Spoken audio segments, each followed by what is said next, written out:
جیسا موقع اور جیسا محل ہو.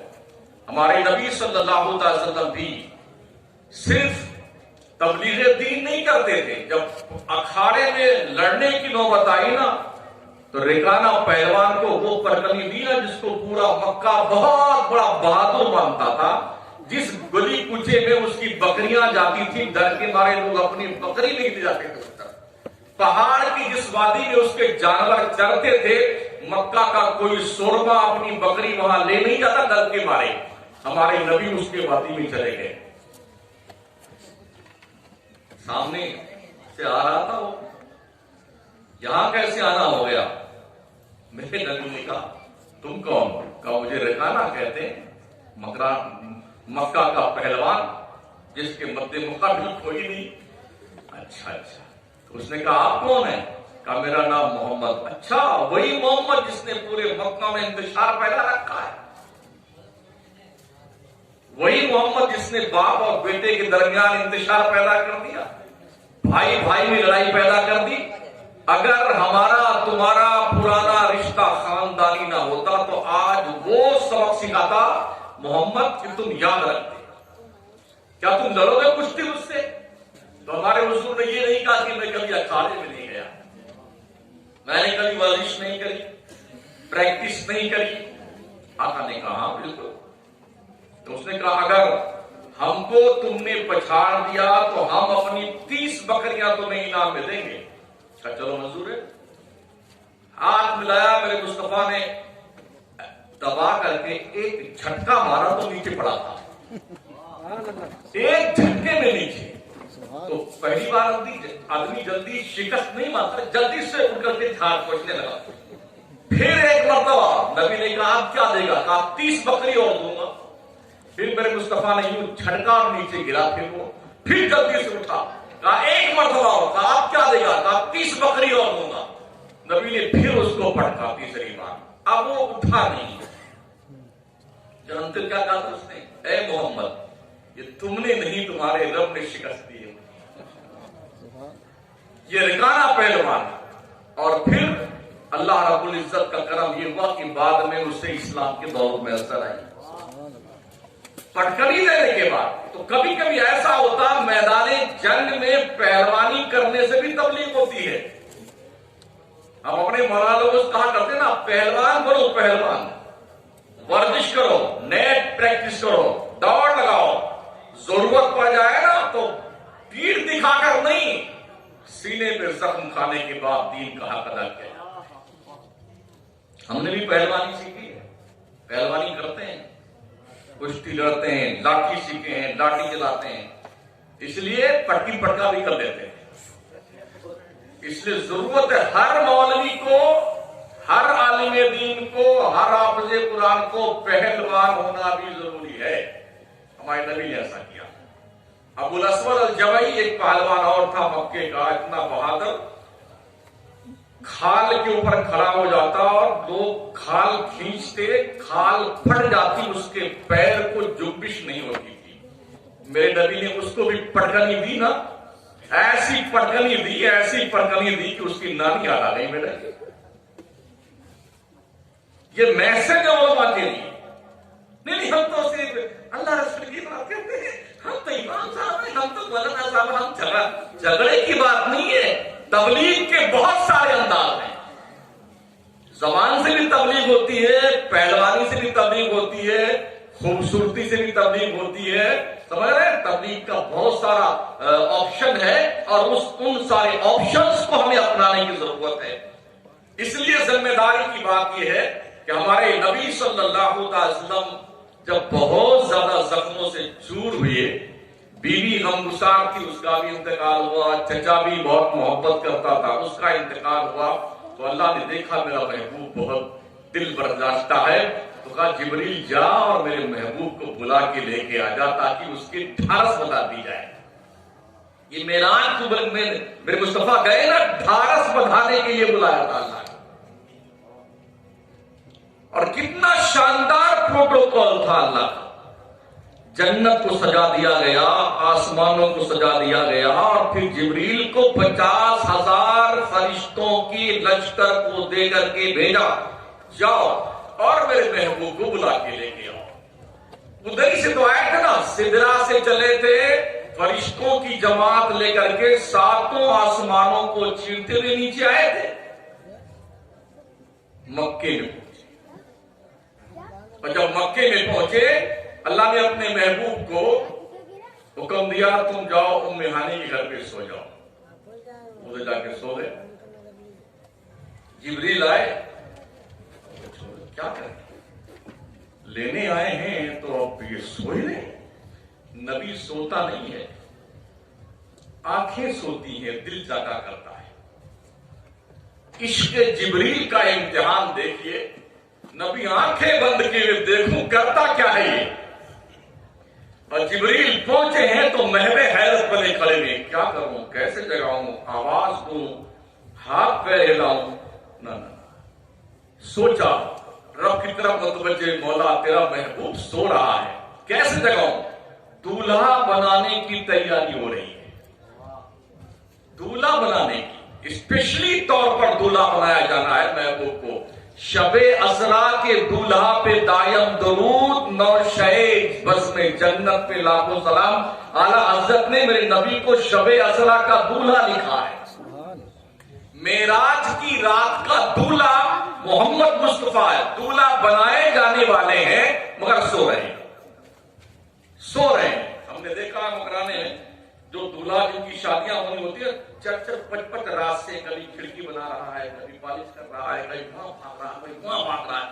جو دولہا ہوتا ہے وہ سارا کام کر رہا ہے اپنی شادی کے لیے۔ کیسا دولہا بننے والا ہے، ٹھاٹ پہ سو رہا ہے۔ جو باراتی ہے وہ اس تیاری میں ہے کہ کب یہ دولہا جاگے، اس کو لے کے چلے دولہا بنانے کے لیے۔ محبوب سویا ہوا۔ اللہ نے جبرائیل کو یہ سجایا، جبریل کیوں نہیں اپنی کافوری آنکھیں، پیشانی، اپنے ہونٹ میرے محبوب کے تلوے سے ٹچ کر دیتا ہے، کر کے دیکھ، کر کے دیکھ جبریل۔ تو جبریل نے فوراً اپنے نورانی ہونٹ، اپنی پیشانی نبی کے تلوے سے مسکینہ، ٹھنڈک پہنچی، نبی نے آنکھیں کھولی، جبریل مؤدب کھڑے ہوئے، ان اللہ اشتاق الی لقائک یا رسول اللہ، اے محبوب اٹھیے نا، آپ کا اللہ آپ سے ملنے کا بڑا مشتاق ہے، چلیے نا۔ نبی اٹھائے گئے اور پھر سرکار دو عالم صلی اللہ تعالی علیہ وسلم کو کعبہ کے پاس لایا گیا، اور اس کعبہ کے پاس لا کر کے جنت سے 2 سراہی بھر کر کوثر و تسنیم کا پانی رب نے بھجوایا، معراج کے دولہا کو اس پانی سے غسل دیا جائے۔ نبی کو غسل دیا جا رہا تھا، سجایا جا رہا تھا، سنوارا جا رہا تھا، مذاق کا سرما لگایا جا رہا تھا، اور صرف سجایا ہی نہیں گیا، دل بھی چیرا گیا، بے ہوش بھی نہیں کیا گیا، دل چیر کر کے اسے بھی کوثر و تسنیم سے دھویا گیا، اور مصطفیٰ جاگ رہے تھے۔ بیداری کی حالت میں یہ سارا کارکرم ہوا، اور پھر خوشبو لگا کر کے، نبی تو ویسے بھی مہکا کرتا ہے نا، بھینی خوشبو سے مہک جاتی ہیں گلیاں، واللہ کیسے پھولوں میں بسائے ہیں تمہارے گیسو۔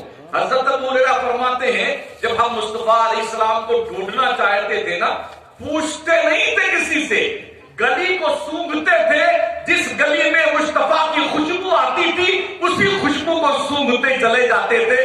جہاں پر خوشبو اینڈ ہوتی تھی ہم سمجھتے تھے نبی یہی کہیں بیٹھے ہوئے۔ یہ صحابہ کا مزاج، ڈھونڈتے اس طرح سے تھے، خوشبو سونگھتے تھے، جس گلی سے آئے خوشبو اس میں نکل جاتے۔ لیکن آج معراج کی شب میں مصطفیٰ دان رحمت کو ایک الگ خوشبو لگائی گئی، جو ہمیشہ دولہا کو الگ الگ خوشبو لگائی جاتی ہے، معراج کے دولہا کو وہ خوشبو لگائی گئی۔ اور اس خوشبو کو لگانے بسانے کے بعد جبریل جو جنت سے براق لے کے آئے تھے، وہ بہت رو رہا تھا بیچارہ، ڈھونڈنے گئے جنت میں، کون سی سواری لے جاؤں، کون سی لے جاؤں۔ 70,000 براق سواریاں دیکھی جبریل نے، ہر سواری اس تیاری میں خوش تھی، آج اگر میرا سلیکشن ہو جاتا ہے تو مزہ آ جائے، اللہ کا محبوب مجھ پہ سوار ہو جائے۔ ایک اکیلا براق تھا جو کنارے